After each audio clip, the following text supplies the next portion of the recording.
Innal hamdalillah wassalatu wassalamu ala Rasulillah wa ala alihi wa sahbihi wa man tabi'ahum bi ihsan ila yaumil qiyamah.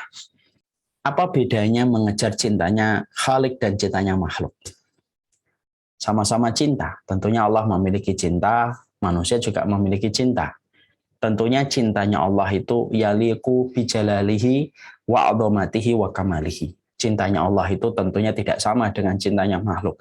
Cintanya Allah itu adalah cinta yang sesuai dengan kemahabesaran Allah, keagungan dan kesempurnaan yang dimiliki olehnya. Tapi kalau kemudian kita memulai kajian ini dengan pertanyaan, apa bedanya cinta? Kita mengejar cintanya Khalik dengan cintanya makhluk.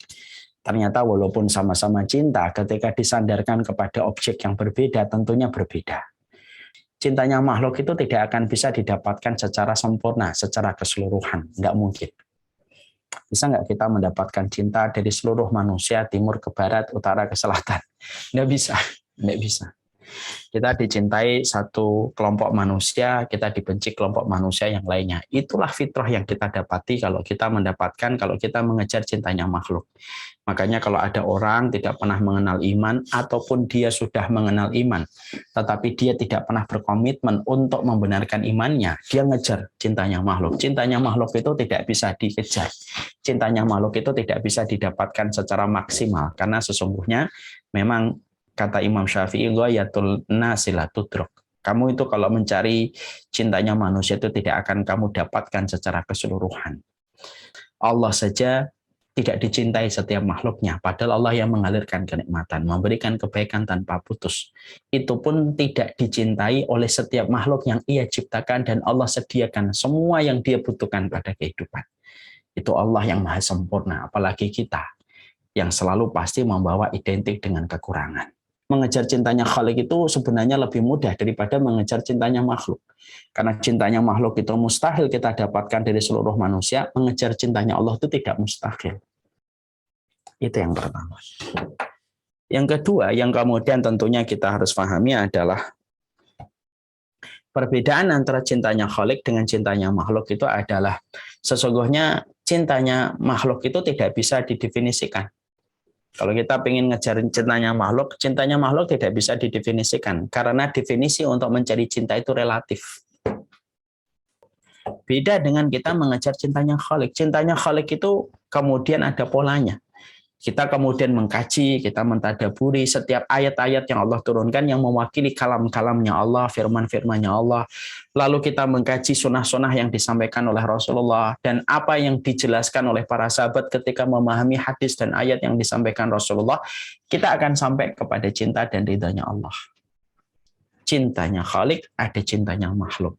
Dan yang mana yang kita kejar? Yang kita kejar tentunya adalah cintanya Khalik yang menjadi kejaran kita. Satu, siapapun yang mengejar cintanya Khalik, tidak ada yang mustahil. Dua, mencari cintanya Khalik itu ada ilmunya, ada referensinya. Tidak berdasarkan prasangka, tidak berdasarkan praduga, tidak berdasarkan menurut kita, tapi berdasarkan ilmu. Karena Allah ingin disembah dengan ilmu. Allah tidak ingin disembah dengan kebutuhan. Itulah fungsinya Allah menurunkan Al-Quran, itulah fungsinya Allah mengutus kepada kita seorang nabi dan seorang rasul pada kehidupan kita, supaya setiap kita berjalan, setiap anak tangga yang kita peroleh betul-betul bisa menghantarkan ilmu kepada referensi yang bisa menjadikan kita dicintai dan diridhai oleh Allah. Salah satu di antara sifat dan karakteristik yang bisa menjadikan seseorang itu mendapatkan kecintaan dari Allah, memantaskan dirinya untuk dapat dicintai oleh Allah. Anak tangga yang pertama itu adalah bagaimana ketika kita menjadi orang yang senantiasa bersuci sesering mungkin pada kehidupan kita. Karena memang masalah bersuci ini bukan masalah yang remeh, tetapi ini merupakan masalah yang tidak bisa dipandang sebelah mata. Walaupun banyak di antara kaum muslimin mereka memandang sebelah mata tentang masalah toharoh, tapi dia tidak pernah sebelah mata di dalam syariat kita. Kita baca dulu dalilnya.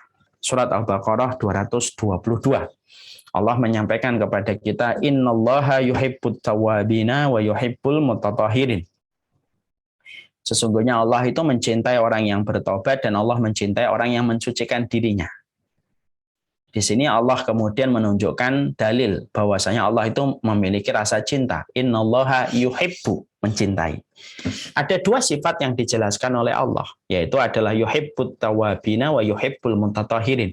Mencintai orang yang bertobat dan mencintai orang yang mensucikan diri.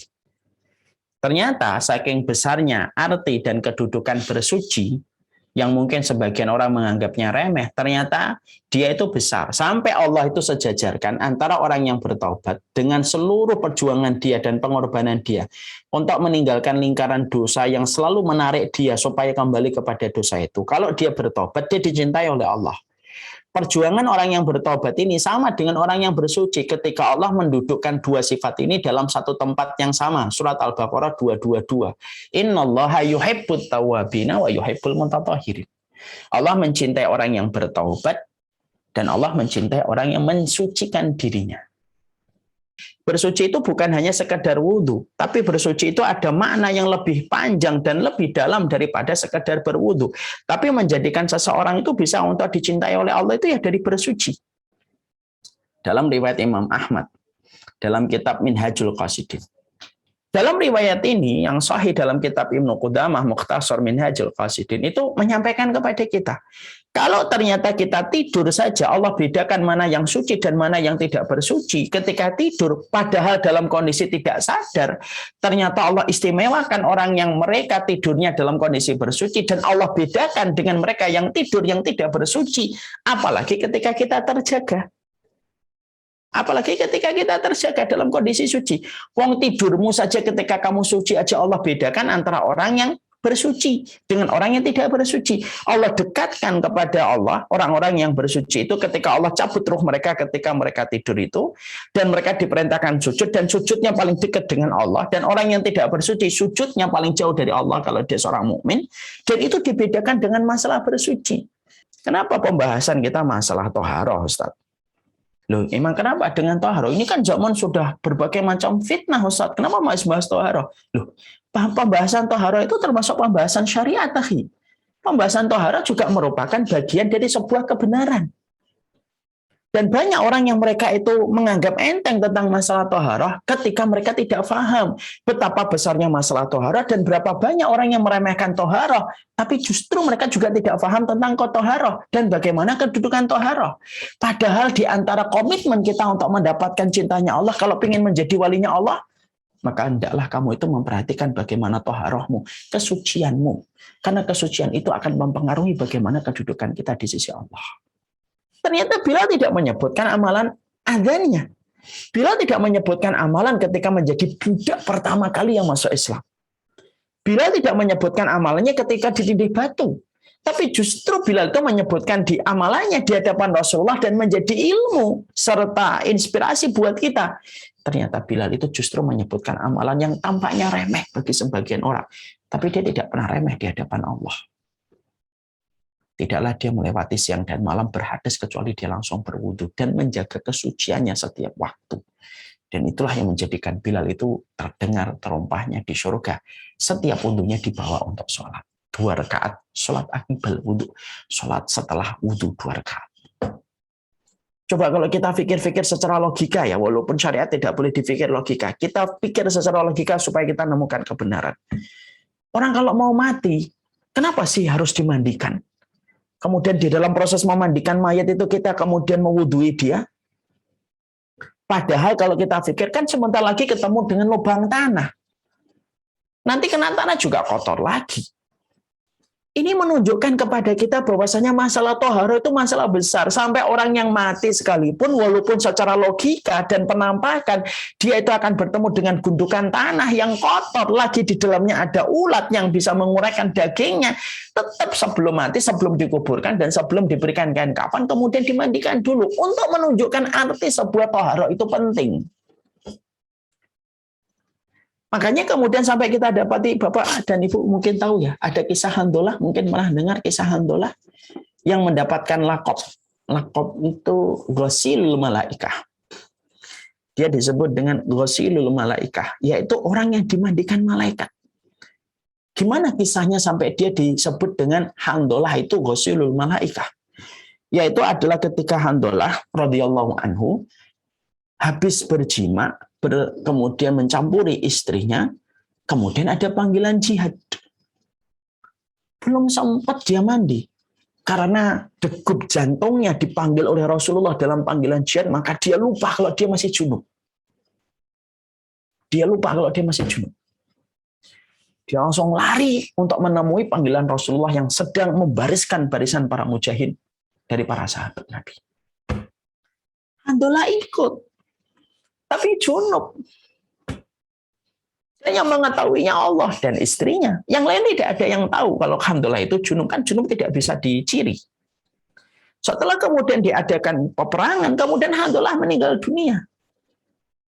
Yang menarik adalah ketika satu persatu para sahabat itu mengurusi tentang para sahabat untuk dikuburkan, ketika mereka gugur di dalam peperangan, mereka menjumpai rambutnya Handolah itu basah.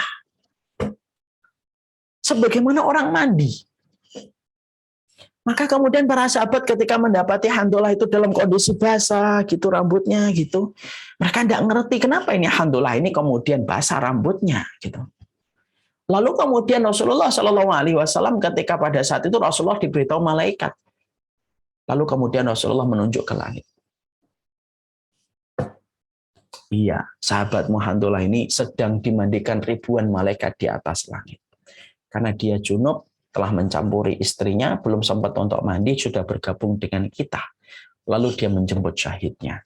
Dan dia sekarang ruhnya dimandikan oleh ribuan malaikat. Masya Allah ya. Kisah ini menjadikan kita terus berpikir, Masya Allah ya. Lu sampai urusan ruh, yang junub itu kan fisik. Jasad yang junub. Ya. Tetapi walaupun jasadnya yang junub, ternyata Allah itu memberikan titah dan amaran kepada para malaikat. Mandikan itu. Handolah. Jasadnya junub. Lalu dimandikan oleh ribuan malaikat. Di mana ketika dia dimandikan ribuan malaikat, berefek. Rambutnya pun kelihatan kayak habis dimandikan orang. Kalau kemudian toharo itu bukan masalah gede di hadapan Allah, tentunya Allah tidak terlalu memperdulikan apakah Handolah ini junub atau tidak junub. Iya atau tidak? Iya. Tapi karena kemudian toharo itu adalah masalah besar, dan masalah ini adalah masalah yang tidak bisa untuk dianggap kecil, maka Allah kemudian memberikan sebuah pelajaran yang disampaikan oleh Rasulullah. Nih, aku perintahkan malaikatku untuk memandikan Handolah, ruhnya, supaya dia suci. Kenapa? Memang kesucian itu adalah masalah yang tidak bisa dipandang remeh. Makanya Masya Allah, inilah yang kemudian menjadikan akhirnya kita paham, oh, ternyata di antara 40 anak tangga itu pertama kali itu apa? Innallaha yuhibbut tawwabina wa yuhibbul mutatahhirin. Allah itu senang sama orang yang bertobat sebagaimana Allah senang sama orang yang bersuci. Allah sejajarkan antara orang yang tobat dengan orang yang bersuci. Padahal kita paham, orang tobat itu berat pengorbanan yang harus diberikan karena harus dia meninggalkan banyak kesenangan yang dulu pernah dia nikmati ketika berdosa dan bermaksiat sama Allah. Sampai kemudian Rasulullah SAW pernah kemudian beliau melewati satu kuburan, lalu kemudian Rasulullah mengatakan, innahu ma yu'adzabani wa ma yu'adzabani fi kabir, sesungguhnya mereka itu diadab di dalam kubur mereka gitu. Yang salah satunya Rasulullah itu menyebutkan apa? Kenapa salah satunya kemudian dihukum oleh Allah di dalam adab kubur? Karena tidak memperhatikan masalah bersuci dari air kencingnya. Sampai menyebabkan seseorang itu bisa mendapatkan asiksa kubur, adab kubur. Makanya di dalam surat Al-Mudaththir kan Allah juga menyampaikan wasiyabaka fatahhir. Kan itu kata Allah kepada Nabi Muhammad. Hei Muhammad, wasiyabaka fatahhir. Pakaianmu tuh lo bersihin, pakaianmu tuh bersihin, sucikan pakaianmu tuh Muhammad. Makanya saking pentingnya tohara itu sampai sholat kita sekhusyuk apapun sholat kita. Tapi kalau kita membawa sesuatu yang najis, kentut, hadas, nggak akan diterima. Walaupun kemudian sholat kita itu berlinang air mata. Dan itu dimulai dari tohara. Lakukan tohara sesering mungkin. Dan itu menjadi salah satu sebab kebaikan kita di hadapan Allah. Sampai kemudian kita mendapati sahabat-sahabat Ansor itu pun dicintai oleh Allah. Dan apa penyebab sahabat Ansor itu dicintai oleh Allah? Ya karena sahabat Ansor itu paling detail kalau sudah taharah. Dia itu paling memperhatikan taharah. Rasulullah mengatakan, ya ma'syarul Ansor, hai orang-orang Ansor, innallaha qad asna alaikum fit tuhur, fama tuhurukum. Maka kemudian disampaikan di dalam satu riwayat, orang Ansor, kata Nabi SAW, ya orang Ansor, Allah itu senang, Allah itu muji kalian. Yang dipuji apa? Di dalam kalian bersuci. Itu berarti ada sesuatu yang membuat Allah kagum dari kehidupan Ansor. Yang disebutkan oleh Rasulullah, innallaha qad asna alaikum fit tuhur. Allah itu memuji kalian di dalam kalian bersuci. Fama tohurukum. Loh, terus kemudian kalian tuh taharohnya gimana sih? Kemudian penduduk Ansor mengatakan, natawadda'u lis-shalah wa naktasilu minal janabah wa nastanji bil ma'. Faqala dzaka fa'alaikumuh, kata Rasulullah.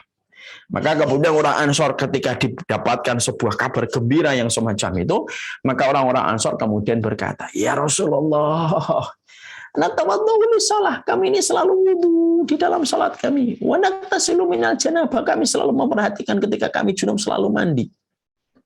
Wa nastanji bil ma, dan kami selalu istinjanya menggunakan air. Ketika para sahabat Ansor menjawab itu, perhatikan respon yang disampaikan Rasulullah. Dzaka fa'alaikumuhu. Maka kemudian Rasulullah SAW kemudian mengatakan, dzaka fa'alaikumuhu. Itu loh yang menjadikan kalian itu dicintai oleh Allah. Loh, sahabat Ansor, Bilal, Handolah, kejadian ketika kita meninggal lalu kemudian kita dimandikan dulu, itu sudah cukup bagi kita untuk menyadarkan kita dari hal yang tidak kita sadari sepanjang hidup kita mungkin selama ini, bahwasanya kita sering remehkan tentang masalah tohara, padahal masalah tohara tidak pernah masalah remeh. Sampai sholatnya kita walaupun nangis-nangis, kalau kita tidak suci nggak diterima oleh Allah. Allah tidak ada berhajat. Allah tidak akan pernah berhajat kepada sholatnya seseorang ketika sholatnya seseorang itu dalam kondisi dia berhadas sampai dia bersuci. Ternyata walaupun kita sering sesumbar, masalah tohara itu adalah masalah yang gampang, remeh. Tapi sejatinya banyak di antara kita yang tidak paham. Ya, makanya ini bab yang pertama saya bahas. Supaya kemudian kita ini betul-betul paham. Jangan remehkan masalah tohara. Jangan remehkan masalah tohara. Setidaknya kita, yang pertama, kita ini aware bahwasanya bersuci itu bukan masalah yang biasa. Yang kedua, ya kita melihat kembali referensinya supaya betul-betul kita mampu menjadikan kita menjadi orang yang bersuci dengan apa yang kita lakukan. Menjemput cintanya Allah tidak selalu berat, tapi kadang-kadang paham ilmunya. Salah satunya dengan kita bersuci. Orang yang dicintai oleh Allah, yaitu adalah mereka yang senantiasa selalu bersuci, sesering mungkin, sebanyak mungkin, dalam setiap kesucian-kesucian mereka. Inilah yang kemudian menjadi titik perhatian kita. Semoga Allah memberikan keberkahan untuk kita. Semoga ada kebaikan dalam setiap apa yang kita pelajari. Dan kita baru membahas yang pertama, yaitu orang yang dicintai oleh Allah. Karakteristiknya adalah mereka yang senantiasa mensucikan diri mereka. Mensucikan diri mereka dari najis, dari hadas. Nah, ini kan semakin menjadikan kita mengeksplor ya, ternyata memang betul ya, kalau yang pertama termasuk karakteristik yang kita harus pelajari adalah bagaimana menjadikan diri kita dicintai oleh Allah, dan itu dimulai dari toharohmu sebagai seorang hamba. Tanda kesucian itu proses menuju kepada kesempurnaan cintanya Allah. Jangan pernah mengharapkan cintanya Allah kalau kemudian kita menjadi orang yang meremehkan toharoh. Jarang toharoh karena Allah. Sesering kita toharoh tanpa menunggu waktu sholat, baru kita toharoh, tapi sesering mungkin kita toharoh. Wassalamualaikum warahmatullahi wabarakatuh. Walhamdulillahirabbil alamin.